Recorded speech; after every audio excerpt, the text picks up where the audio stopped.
right, ladies and gentlemen, welcome to another edition of the Mr. Warren Hayes Show, a very special edition of the Mr. Warren Hayes Show tonight, because today was the launch. It was the trailer, wasn't it, of the of this fantastic, incredible new movie that is going to come out, the Sonic the Hedgehog live action movie, and boy oh boy, am I pumped. You know, because listen. I believe, I truly and honestly believe that Sonic the Hedgehog is going to be the top movie of 2019. This movie, Sonic the Hedgehog, the live action film that we are going to be, slash CGI, we are going to be treated to Oscar level performances. It is, I'm going out on a limb here. We're not just talking about Oscars for special effects, all right? Special effects, have the special effects already with what we've seen in the trailer today and everything upcoming about it. It has proven to us, it's blown whatever we've seen in Endgame, Avengers Endgame. You know, all the detail of Sonic's fur, his fuzzy fur, right?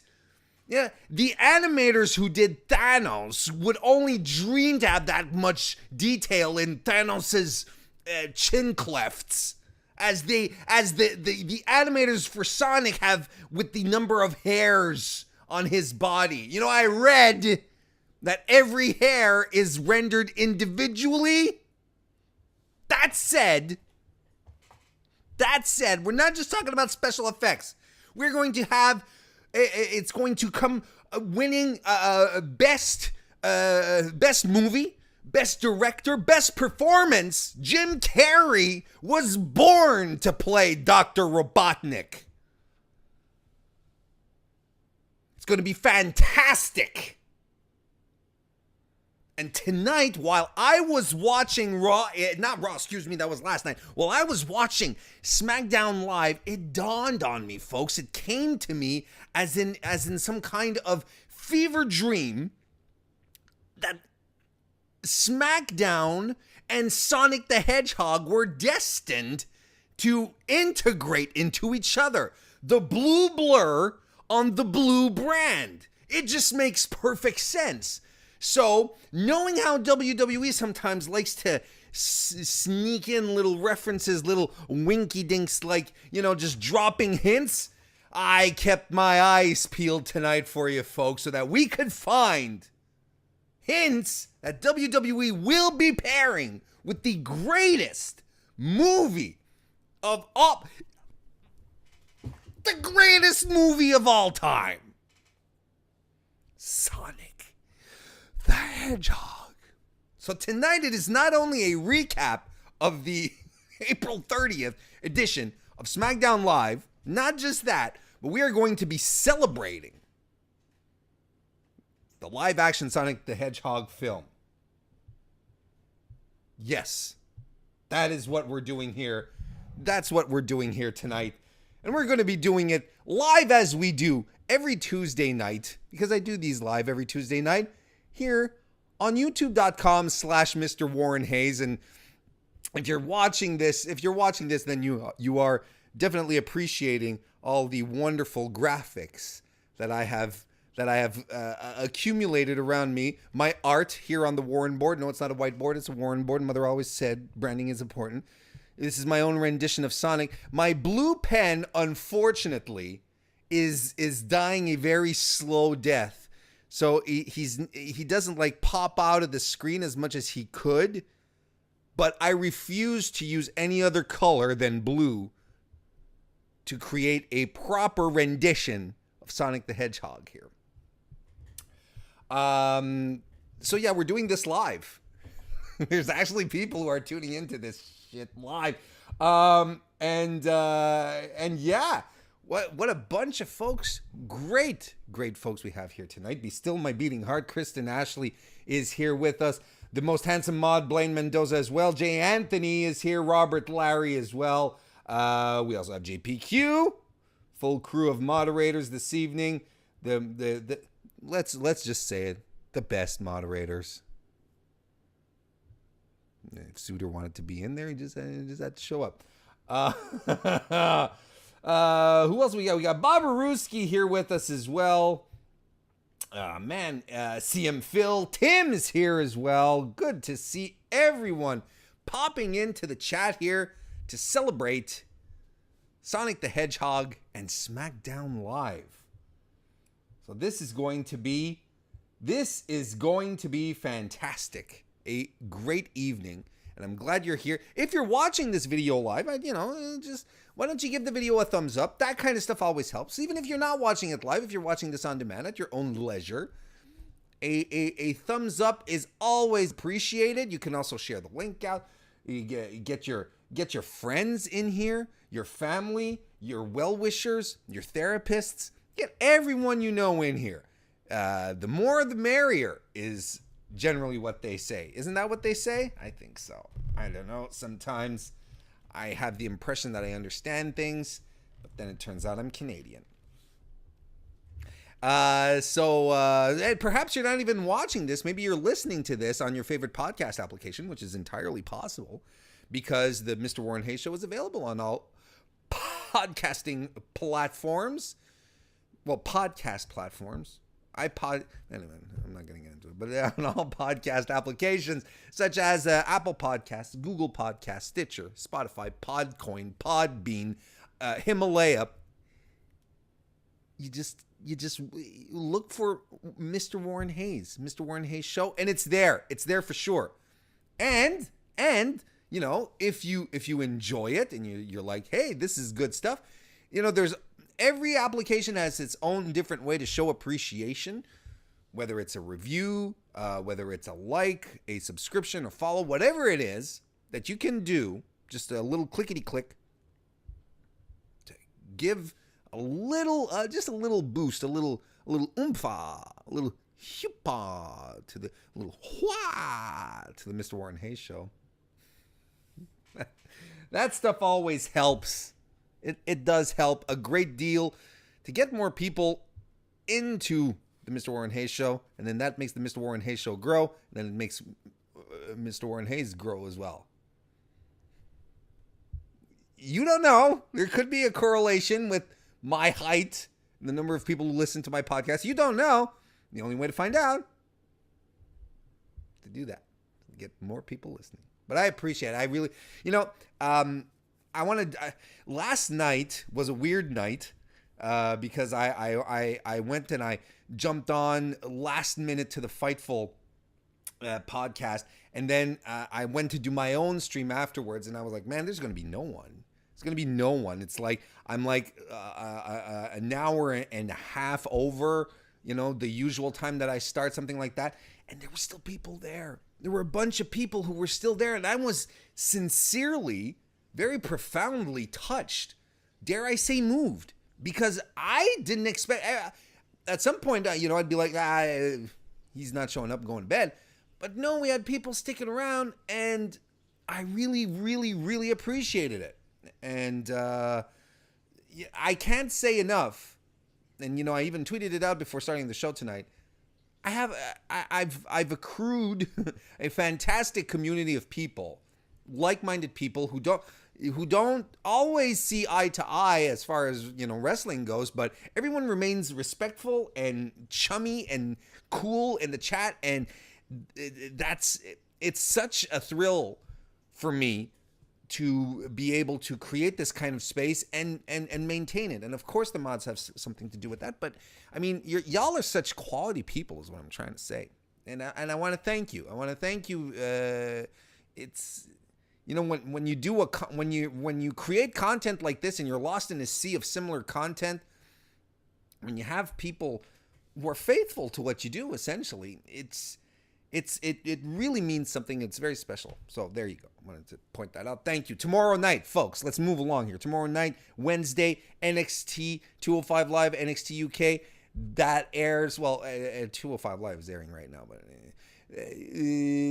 tomorrow night. Tomorrow, after NXT UK at 10 p.m., I'm going to be on Fightful Select, as I do every Wednesday, the premium service of Fightful, Fightful.com, Fightful Select. I'll be doing my 205 Live NXT UK recap show. So please, if you are a subscriber, come join me. I do it live. You can come over. Tim in the chat, he joins me live. Kristen joins me live. Get a few people once in a while.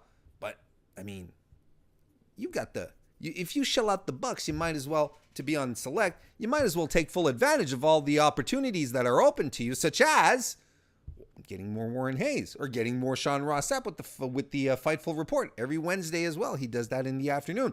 Every weekend, Steven Jensen with the Weekender covering all non-WWE news. Maybe you want some advanced knowledge on some certain news stories that are coming up.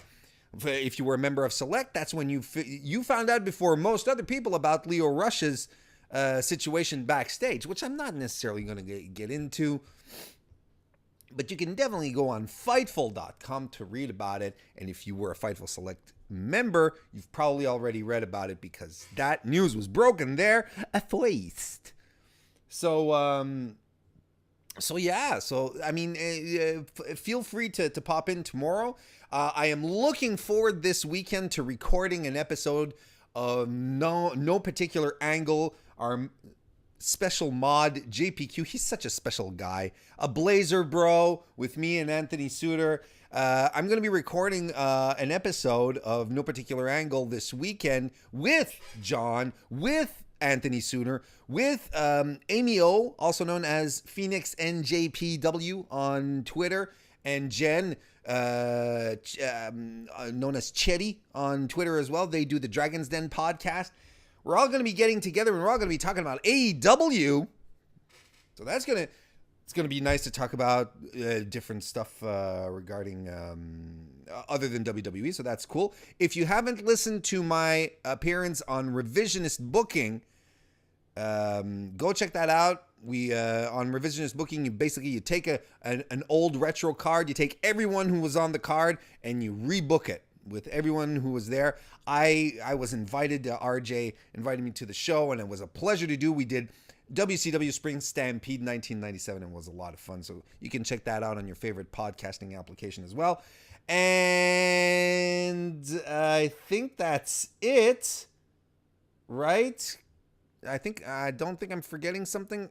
I think Kristen is recording an episode of The Division. Kristen, can you confirm? No. But I think so. I think Kristen Ashley is recording an episode of The Division, the women's podcast over on Fightful. So yeah, busy times as per usual. Are we ready to go? Are we going to start talking about SmackDown Live?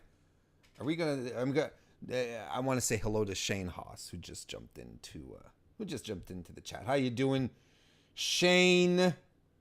Good to see you. So there we go. That's what we're doing. That's what's happening. And now we're going to talk about SmackDown Live. Talking about SmackDown Live. That starts with Michael Cole, who's there to interview Kofi Kingston. Now, if they're dragging Michael Cole out and putting him in the ring, that's important. It's essential. Kofi Kingston comes to the ring. Now, he did not come out to the Green Hill Zone theme, but that's okay.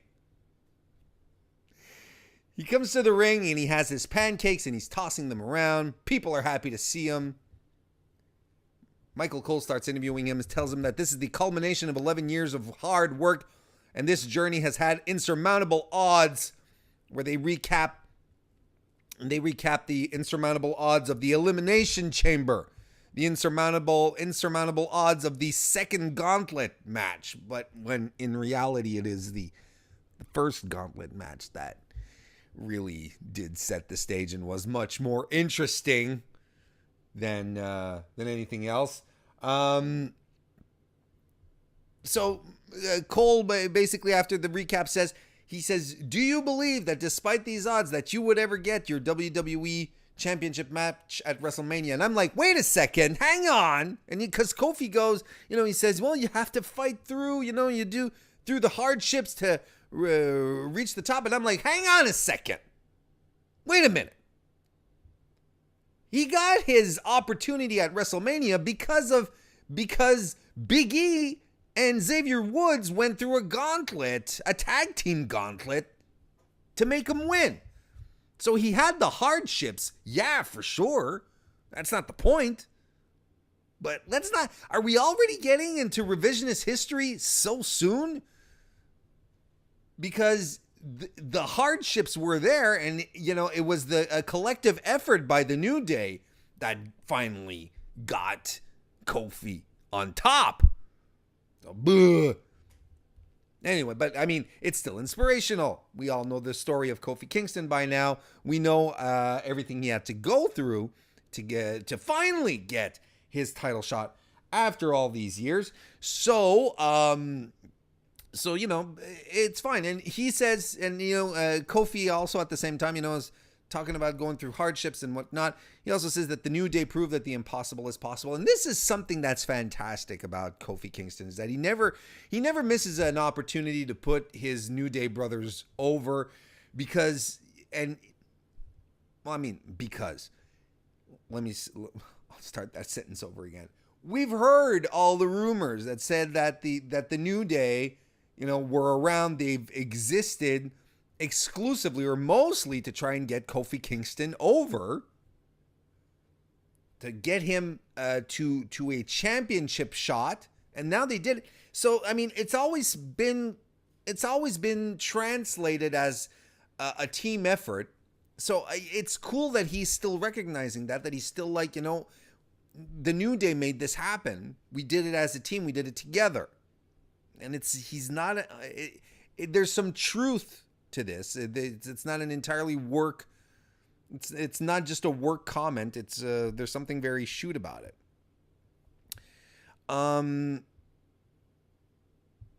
Michael Cole says that he winning the WrestleMania, the WWE title at WrestleMania is probably the greatest WrestleMania moment ever. Chat, why don't you let's challenge old Michael Cole? Why don't you tell me about some great WrestleMania moments that you remember, and I'll read a couple off once I'm done recapping this segment here. So speaking of recaps, they recap the moment, the match, the moment where Kofi did win the title. A lot of people say, now they start talking about Kevin Owens.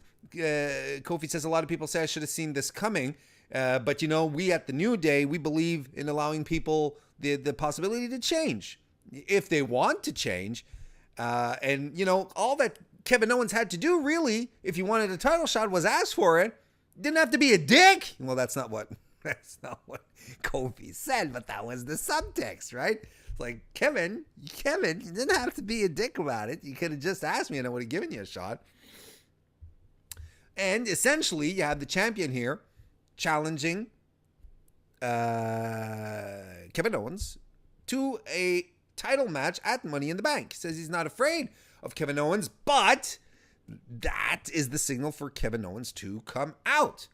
KO accepts the challenge, and he starts talking that Kofi, don't get it in your head that you're championship material, because you're not. You're drowning. You're in over your head. He's talking shit, and but that as he's talking shit, you have your boy Xavier Woods, who attacks Kevin Owens from behind. They brawl a bit, but Kevin knocks him a loopy with a super kick. And then he dashes to the back as Kofi runs to the aid of his friend. So there we go. So that's fantastic, isn't it? That was a good segment. I liked it. I'm going to tell you what I liked here. Let's go right ahead. I'm going to tell you what I liked. I liked the fact that Kofi came out and, established, the fact that he's very proud of his accomplishments, and, came out with the pancakes, came out with the big smile, the music. It's still Kofi Kingston. But now you kind of felt that, we're into business here. There's a little more business. And he's a good champion. He's a fighting champion. He's a good-hearted champion. It's like, Kevin, you just had to ask, so that puts it on Owens for being a jerk about it. We could have had a friendship, Kevin, but you decided to just be a moron. There you go.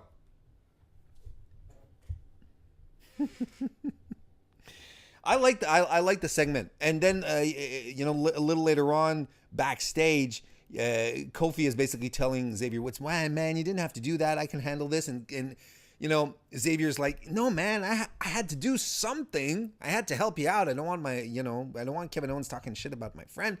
So I like I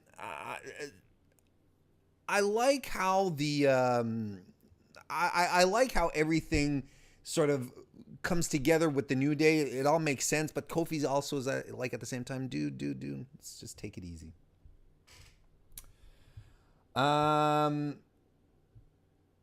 Let's see here. Let's see if we have some ideas here. Blame Mendoza for as far as the WrestleMania moment goes. He talks about Heartbreak Kid, Shawn Michaels' boyhood dream comes true. Of course. That's a fantastic one. Joe Anthony says, when Fandango beat Chris Jericho? Okay. I mean, that's fine. JPQ is saying that he wants a decent to above average run with Kofi. That's all he wants. Well, if we're starting off with Kevin Owens as his first feud, I mean, that's a great feud. This isn't like putting him up against, let's say, Jinder Mahal, where you're like, well, this is an easy, simple feud that he's going to win. But essentially, yeah, I think we've got a good feud going here, and it's going to be interesting, and it's something that Kofi will be able to sink his teeth into. I think it'll be a good time. So next, we have our first match of the evening: Bayley versus Becky, 2 belts. Which is what I was kind of looking for. And just as Bayley enters the ring, they announce that Bayley is going to be the first entrant from the SmackDown side into the Women's Money in the Bank. And on one hand, I was really happy. And on the other hand, I was like, man, could you have telegraphed the ending of this match any harder? Oh my God. But it's not as if I really expected Bayley to win on a SmackDown over Becky Lynch before a pay-per-view, blobby bloop bloop bloop. But come on, WWE, you know.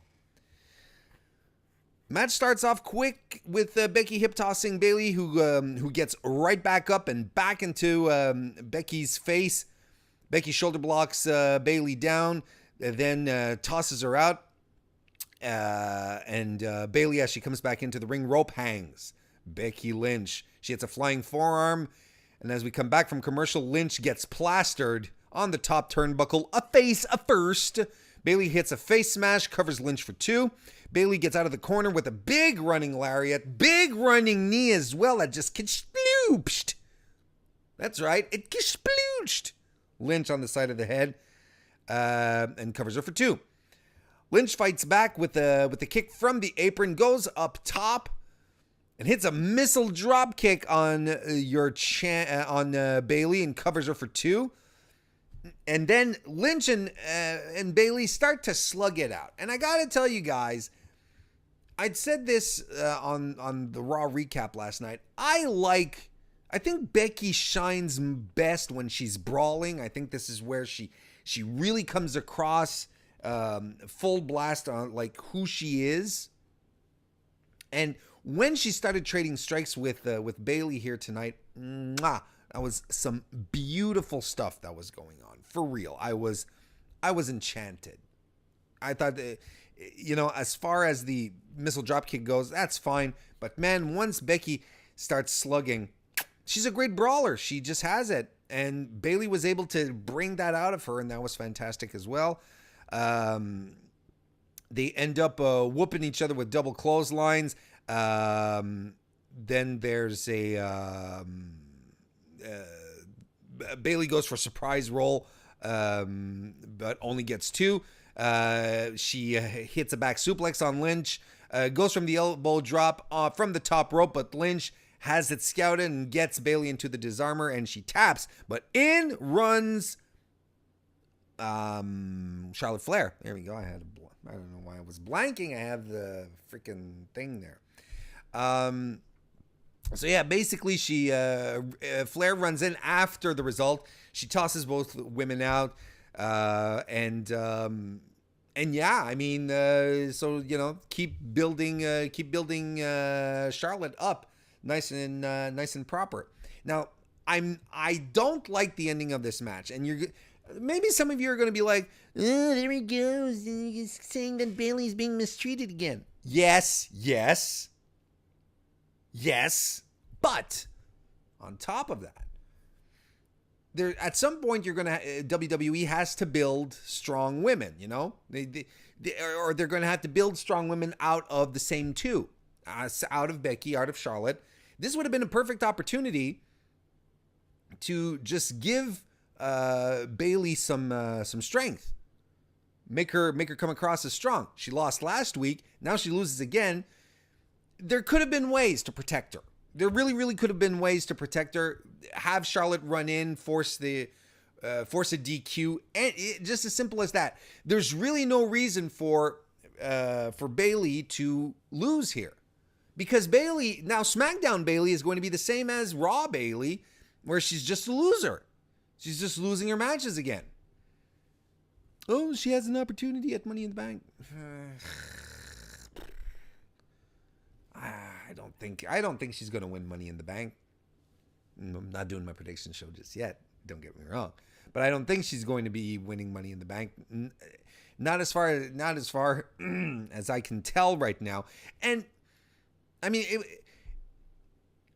she's a fantastic worker, and she's just waiting for an opportunity to uncork. And you can tell in the fire that she's bringing to these that she's brought to her two SmackDown Live matches here. I really don't know what they're doing with Bayley. When it comes to Becky Lynch's current storyline, I really find it interesting. I like it. I like the idea that she's on two brands. She has two titles. She's defending on both brands, so she doesn't really have a week's respite. Seth Rollins, he has a night off when it comes to the Universal title. Becky doesn't, and she has two contenders for both her titles, and they're both gunning for her. So commentary was putting it over, she has to keep her head on a swivel, she has to sleep with one eye open, basically. That makes sense. And that makes sense to me. So, yeah. I like how this is being built, that maybe that getting the feeling that Becky has bitten a little more off than she can chew here, which does make sense when you think about it. I want to say hello to Sports Things and Shows, who's in with us, who's joined the chat. Blaine is a full-on conspiracy theorist here, saying Becky is going to the Becky 2 belt shirt is off WWEshop.com, so she's losing a belt. Conspiracies. CM Phil says really starting to get the feeling that Charlotte is going to win at Money in the Bank. Joe Anthony says, I think Becky retains against Lacey, loses to Charlotte.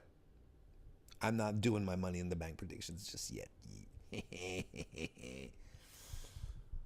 But those are some interesting takes, folks. Let's keep moving on.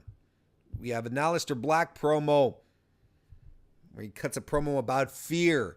He cuts it in the darkness. He's being very edgy, kind of like Shadow the Hedgehog. Oh, there's another cue right there. But more importantly, by the way, if you have watched my NXT recaps over on Fightful Select, you will know that I was never a great fan of Aleister Black cutting promos. I liked him when he was the strong silent type. I liked him That was the basis of his whole feud with Velveteen Dream 2 years ago. Where it was like Velveteen Dream only wanted Aleister Black to say his name because Aleister didn't say a thing. When he started talking, when he started speaking, it wasn't as good, was it? His promos were a little lacking. When he came back from his groin injury, I thought his promos had kicked it up a notch. I was like, wow, okay. There's a flame, there's something going on, something a lot more dynamic happening here. But now they're going back to these, fear in the darkness, and they stare into the abyss, and all you see is fade to black. I'm a little fearful now for your boy Aleister. As kind of feels like Bray Wyatt Jr. right now. Not sure I like it. Or at least, let's not have him cut not too many promos like that. Next we have the Hardy Boys who come out. And Jeff has a crutch. It's been reported. Jeff has an ongoing knee problem. That it's an injury that he's had for years, and now he's going to have surgery on it. So they are going to address the status of their titles. And Jeff, says, he's asked in the ring, he said, well, Jeff, what can you tell us about your injury? And he says, well, it'll be easier if I just show you. And then he turns and there's a promo package of Lars Sullivan beating up the Hardys from last week. I mean, sure, show don't tell, right? But come on. Anywho, basically, they come back. Jeff says that he's going to require surgery. He's going to be gone for a long time. So the Hardy Boys have to relinquish the titles. Are we looking down? Are we staring down the barrel of a tournament here? Chat. Talk to me. Are we going to have a tag team tournament on SmackDown? What tag teams on SmackDown? Illuminate me. Give me some ideas. Tell me what's going on here. Give me some juice, because I don't know what to make out of this. But as the Hardy Boys are cutting their promo, Lars Sullivan comes out again. And he beats the shit out of Matt Hardy, who's trying to protect his brother. He hits the freak accident on Matt as well. And then Jeff sort of stands up for himself. He threatens to attack Lars with his crutch. The audience is into it. And in the meantime, R-Truth arrives from behind with a chair. He swings it, and Lars completely no-sells it. He just turns around. Truth attacks again, and Lars, and perfect timing.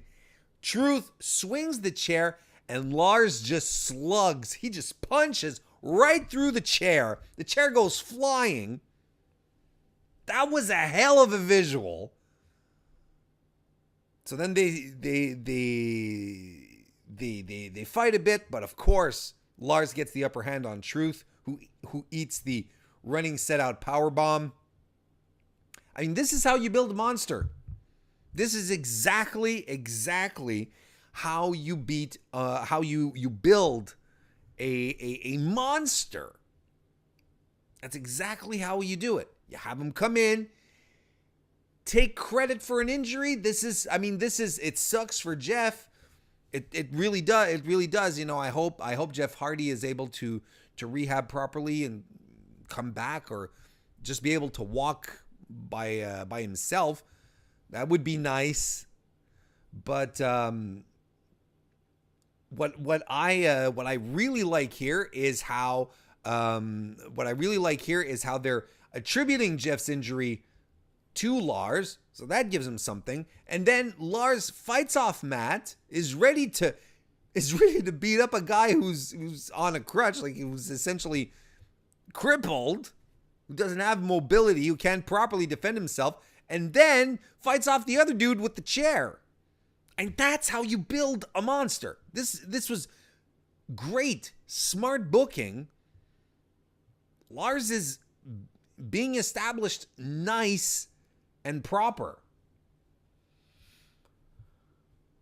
What do we have here? We're talking about tag teams on SmackDown Live.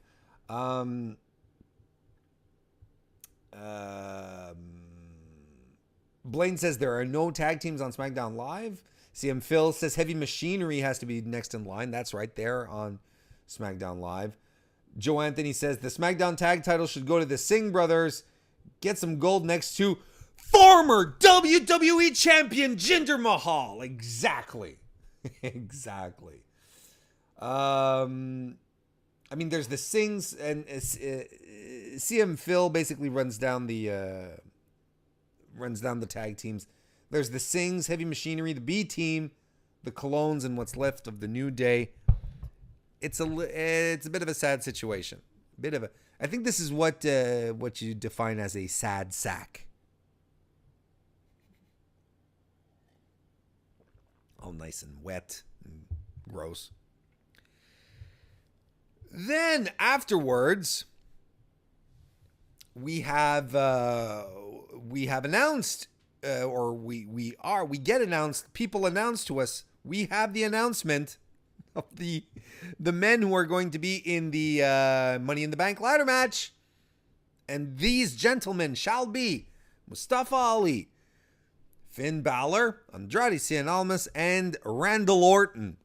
Great choices. I am 100% behind Ali and Andrade being in there, and I just hope Ali doesn't kill himself because he's been on a bad run. I just hope he watches out for himself. But no, these are good. These are good. These are good matches. Good men. So on the Raw side, then we have Braun Strowman. We have Drew McIntyre, Ricochet, and who am I missing? Baron Corbin. Kind of hard to forget. WWE's resident heat magnet. So, I mean, that's fantastic. That's fantastic stuff.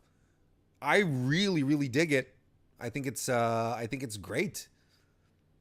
I have no complaints about. It's a good balance between big guys and smaller guys, risk takers and good solid workers. I'm fine with this setup. I think it should be a fun match. And you know, if Randy Orton ever wanted to rejuvenate his career, add a couple of years on it, well, he could change his theme song. Come in with the Green Hill Zone theme instead. Make him hip with the kids again. Next, we have Kairi Sane and Asuka, accompanied by Paige, versus Tigress, Dime Store Tigress, and Dime Store Poison Ivy.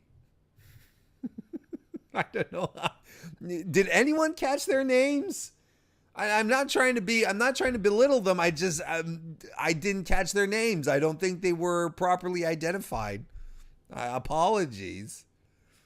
We were blessed to have the Iconics taking over commentary as well, and I mean taking over. They were all over the place. They did not leave anyone talk, really, so that was fantastic.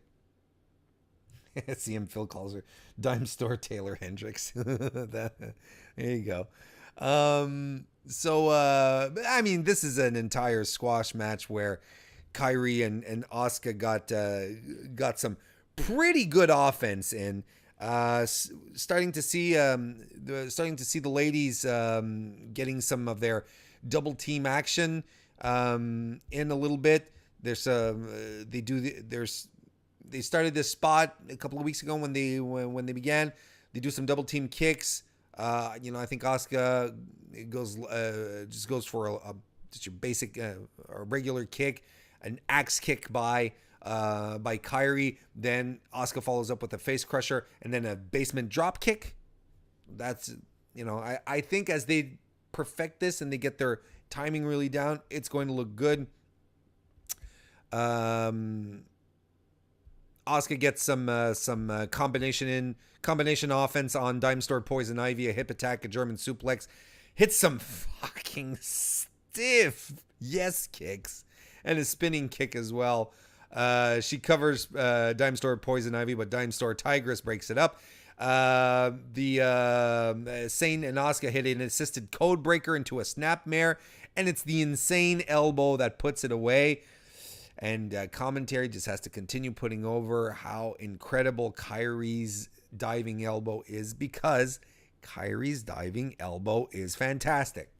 So, a little smishy smoosh match for the ladies. That's fine. If you want to establish them as serious contenders, this is the kind of thing you have to do.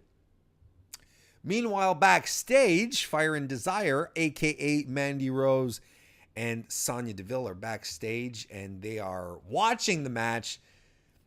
And basically, Mandy was informed by Shane McMahon that one of them was going to be in Money in the Bank, and they get to pick, apparently. Shane delegated responsibility on this one. He's like, I have no time for this. I have to go taunt Roman Reigns in a bit. I have to make sure I pronounce all the words properly. I've got to do my warm-up exercises. I got to see she sells seashells by the seashore. Try to avoid a round to Mushmore event, but he didn't. So basically, Mandy and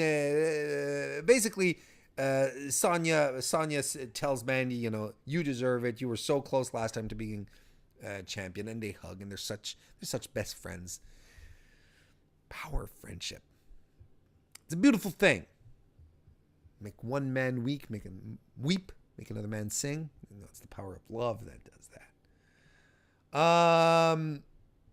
Hey, we'll see how far friendship goes. Friendship in wrestling. I only believe in the New Day when it comes to friendship. I really do. Anyone else is fair game. I honestly think the New Day will never, ever break up. I don't. Next, we have Roman Reigns, who comes to the ring. Apparently, Elias versus Roman at Money in the Bank is confirmed. Commentary's putting over that Elias is doing the bidding of the McMahons, because the McMahons, they don't like Roman for some reason. If they don't like him, why do they keep pushing him? Roman says you only get one chance at a first impression, so I knocked out Vince McMahon the first week I was here on SmackDown Live. We already had an impression of you, Roman. It's not as if we don't watch Raw. What are you talking about? And he says it could have been anybody, but I just want to get the point across that I'm still the big dog, and SmackDown Live is my yard now. I'm going to get back to this in a second when I talk about, once I'm done recapping the match. I'm going to give my thoughts on Roman's booking so far. Anyway, this brings out Shane McMahon. He asks for his introduction being the best in the world, which is getting a little tedious, to be honest. And Shane says that, this may be your yard, but the McMahons own all the land. And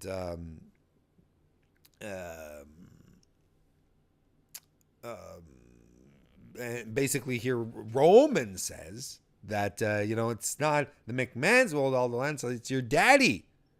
So Roman challenges Shane to come down, and say, if you're such a tough guy, why don't you come down here and do something about it? But Shane says, no, I don't have time. I have to go to some rival college team town to get some cheap heat. Talks about Coach Harborough.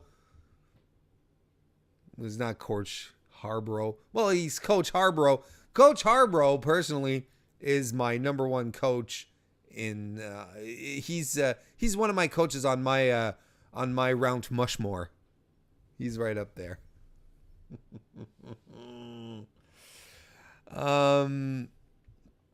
So basically he says, well, since you're itching for some competition tonight, Roman, here, why don't you fight the B team?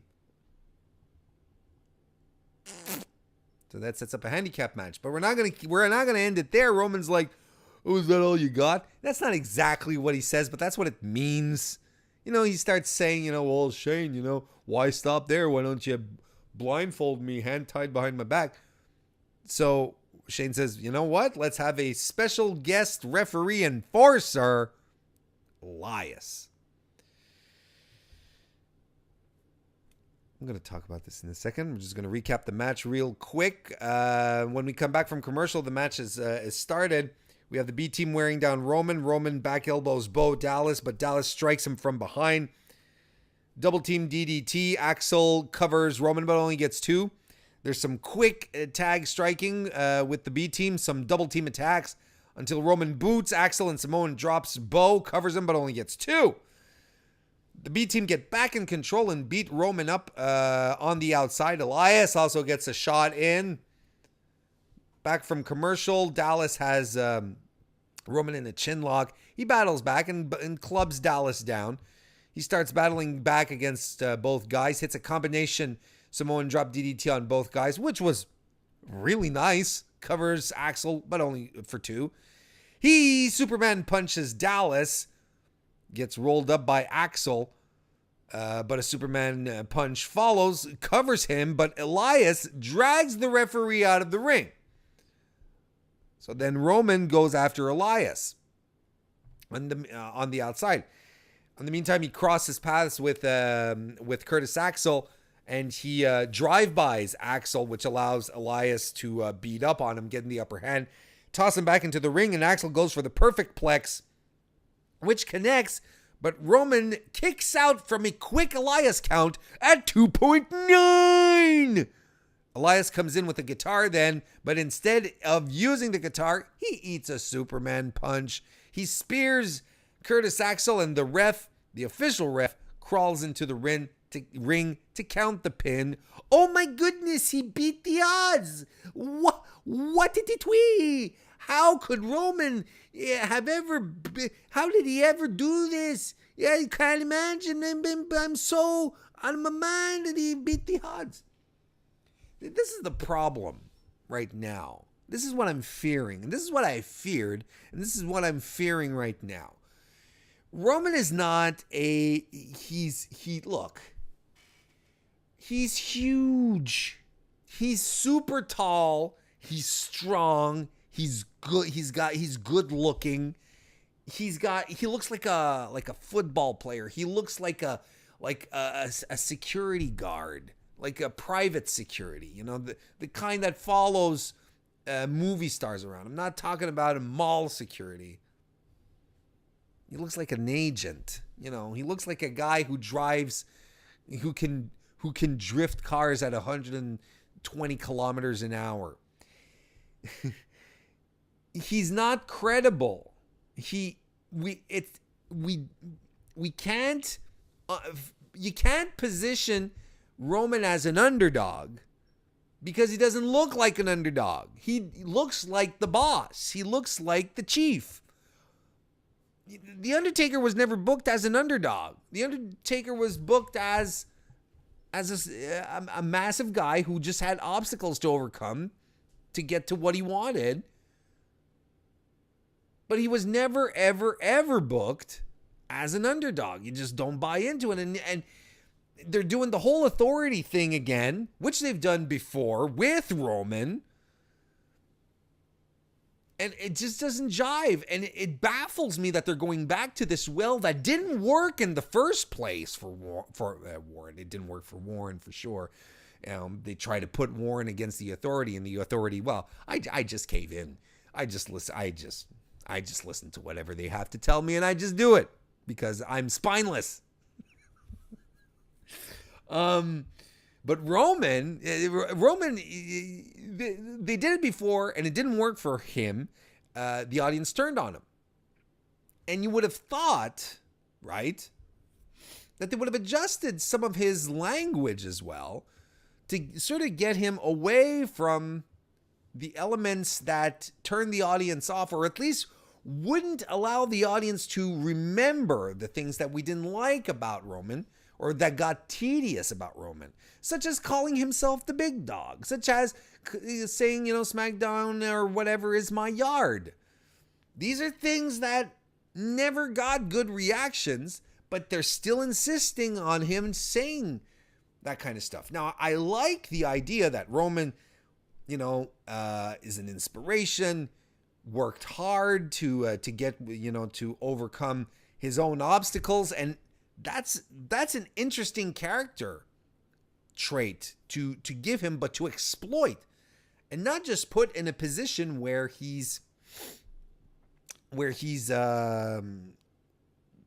has to overcome the odds all the time. It's not that.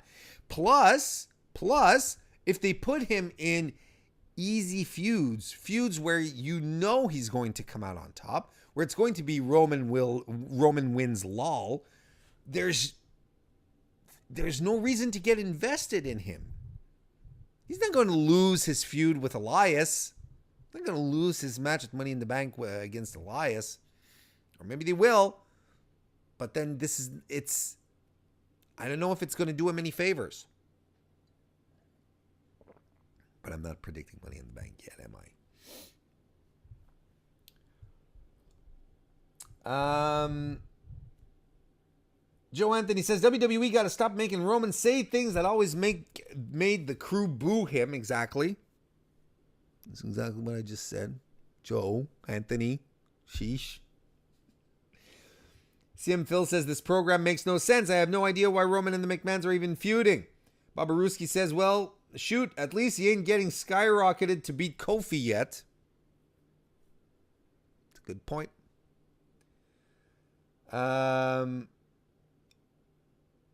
And Blaine says, one word to describe this Roman Shane Authority feud. Meh. Oh, Chad, I love you so much. Final match of the evening was Finn Balor and Mustafa Ali versus Randy Orton and Andrade Cien Almas. Yes, I used the full names. WWE can send a cease and desist if they want me to stop. Now, I just want to point out one thing. Finn Balor comes to the ring in his blue gear. Mustafa Ali comes to the ring in his red gear. Ladies and gentlemen, clearly here we have Sonic and Knuckles. The synergy goes on. Zelina and Andrade cut a promo as they're coming down to the ring. Andrade says that he doesn't respect anyone in the ring, even Randy Orton, his tag team partner, and I think that's ill-advised strategy. He should have at least waited until the end of the match just to make sure that that Orton still has his back throughout this match. Ali tries to fight off both heels in their corner, but he eats the side of the apron in the face. So then we quickly move to commercial because we have to have commercials during the matches, right? Back from commercial, Ali runs into a spinning scoop slam by Randy Orton, who covers but only gets 2. Off the ropes, Ali hits a pop-up drop kick. Balor on his end comes in and gets some of his classic offense in, the roll through pin, the basement drop kick, the double stomp to the chest. He hits a step-up kick to Andrade, who's on the top rope. And Ali and Balor hit double dives to the heels, who are both on the outside. Balor hits a tope con hilo onto Andrade, while Ali hits a dive on Orton that drives him over the commentary table. Too bad that we didn't get to see it properly, and WWE production wasn't able to deliver on that one. Balor goes up top for the coup de grace, but Zelina distracts. That allows Andrade to get him off the top rope and hit the running double knees in the corner, covering Finn Balor, but only gets 2. They reverse out of some of their moves until Finn Balor hits a sling blade. Ali goes up top for the 450, pins Andrade for the win. But Randy Orton comes in with an RKO on Balor, and Mustafa gets him out with some super kicks. It was a fun short match. I liked the pace. There was nothing wrong with it. Now, I think over the next couple of weeks is going to be, it's going to be typical Money in the Bank fare. Where it's going to be like, oh, now next week we're going to have Andrade versus Mustafa Ali, and then the week after we're going to have Finn Balor versus Randy Orton. And I mean, this is it, right? That's as much as I enjoy the Money in the Bank matches. The lead ups are always the same. Always the same. And then we have the last two women announced for the women's Money in the Bank. The last two women from the SmackDown side. Ember Moon and Carmella, who are super credible, make a lot of sense. I am absolutely... In fact, I'm okay with all four selections here for the SmackDown side. Bayley, Mandy, Ember, Carmella, they all work. On the SmackDown side, on the Raw side, we have Natalya, Naomi, Dana Brooke, and Alexa Bliss.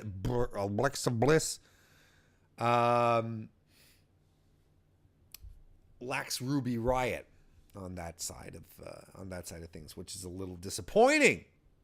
It's a lot disappointing, actually. CM Phil would have liked to have seen Liv. Yeah, me too. Me too. And we wrap up SmackDown kind of like how we wrapped up Raw, a main event segment. I am not a fan of ending your shows with a talky talk segment. This is something that a lot of people, a lot of the Attitude Era nostalgics seem to forget. But man, main event segments, interviews, confrontations, they happened every week. Whenever you had a main event that was an actual match, it was an event in and about itself. But week in, week out, it was always like, most of the time it was that. And now we get it 2 nights in a row. And I didn't care for it. I didn't care for it last night on Raw. Aside from the phenomenal forearm through the table, which looked really, really slick. I thought that was a cool visual. But otherwise, contract signing, ugh. Kevin Owens show to end. Nothing against Kevin Owens. I love Kevin Owens. He's fantastic. I like the fact that he himself dresses down his KO show now that he's a heel. It's like, no, we're done with the pageantry. The pageantry is for stupid people like the New Day. I just bring out my old industrial carpeting and 2 chairs that don't even match. I don't give a shit. I like it.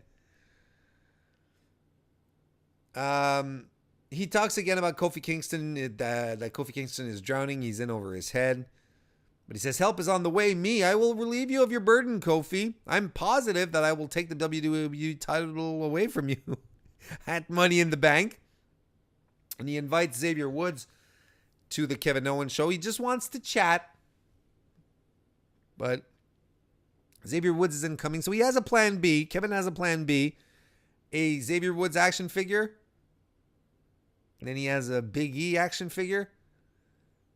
And I was thinking, is he going to, pull out some, barbecue lighter fluid and set them on fire? And I was like, that'd be cool. But no, he sort of just kicks them down.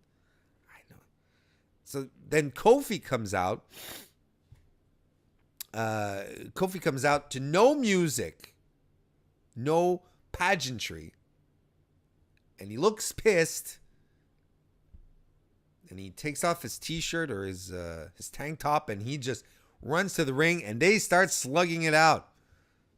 They just go right for each other in the ring.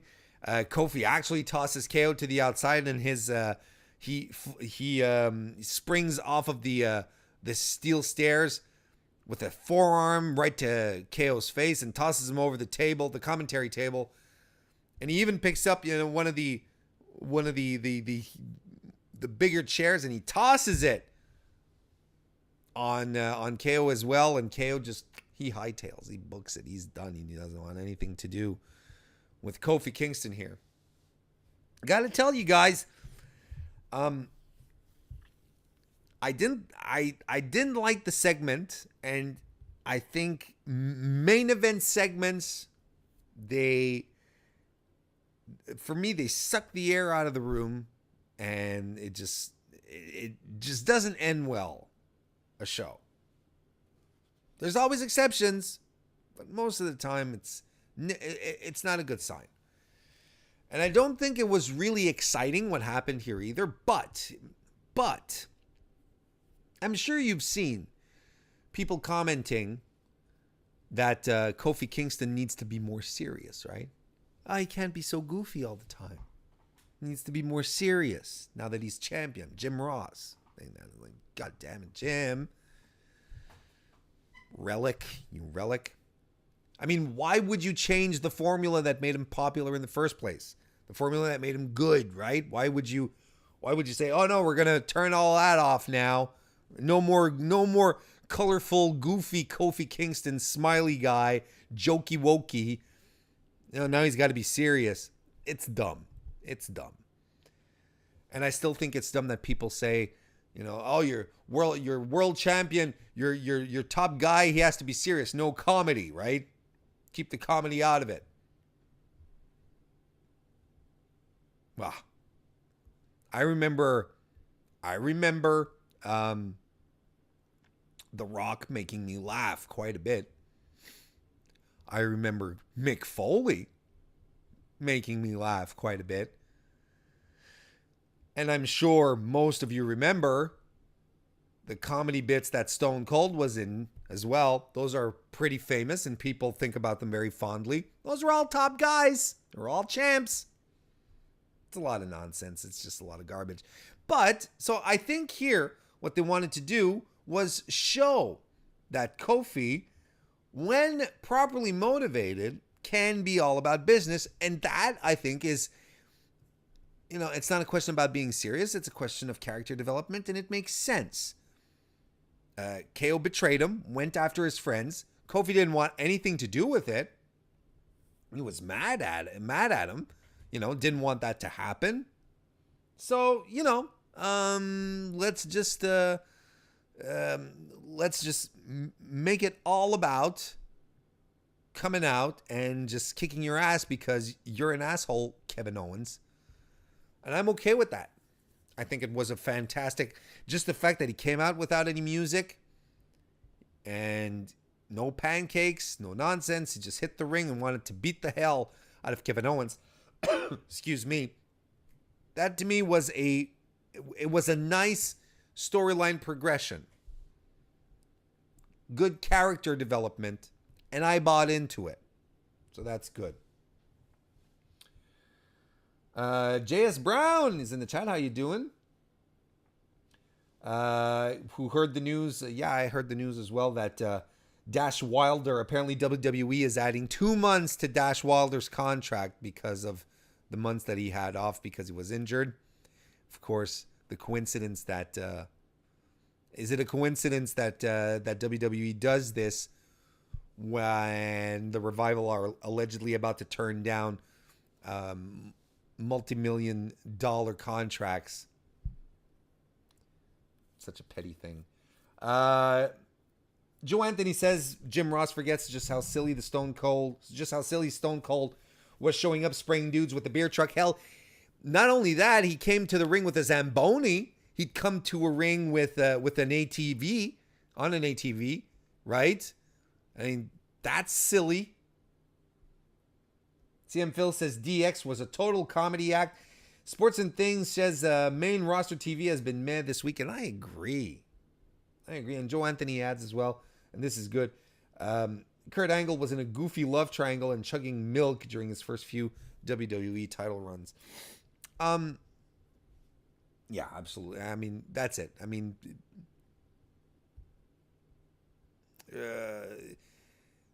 some of the purists, they pick and choose. They just pick and choose. Yeah, so that was SmackDown, and I kind of echo what Sports and Things said. It's kind of dull. It was a dull week of main roster programming. Raw last night was very there. And SmackDown, which is usually our shining star between the both, was also just kind of there. The Becky versus Bayley was fine. The tag team match was fine. But there was nothing that kept us on the edge of our seats. I think WWE's going down the wrong path with Roman. They are repeating the same mistakes. I'm a bit worried because I don't want Roman Reigns to fail. I really don't. I'm stunned that they're going back down the exact same way that they did previously with him and didn't work out, but they're doing the exact same mistakes again. I don't get it.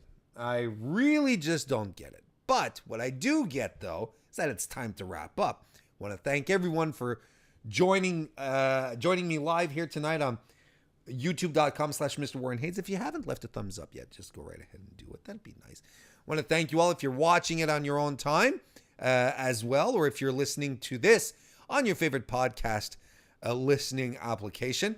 I want to thank the creators of the Sonic the Hedgehog movie for bringing us such an inspiring, look at that character, such an inspiring character, bringing him to life.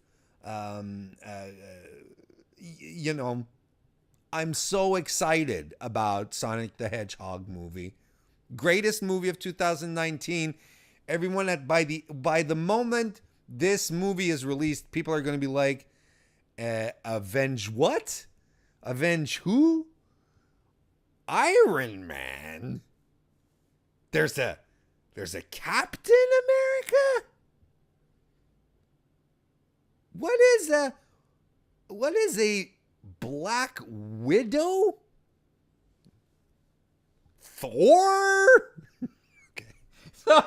So basically I want to thank everyone for joining me. Thank you very much for listening, whichever way you decided to do it, and I will see you next time.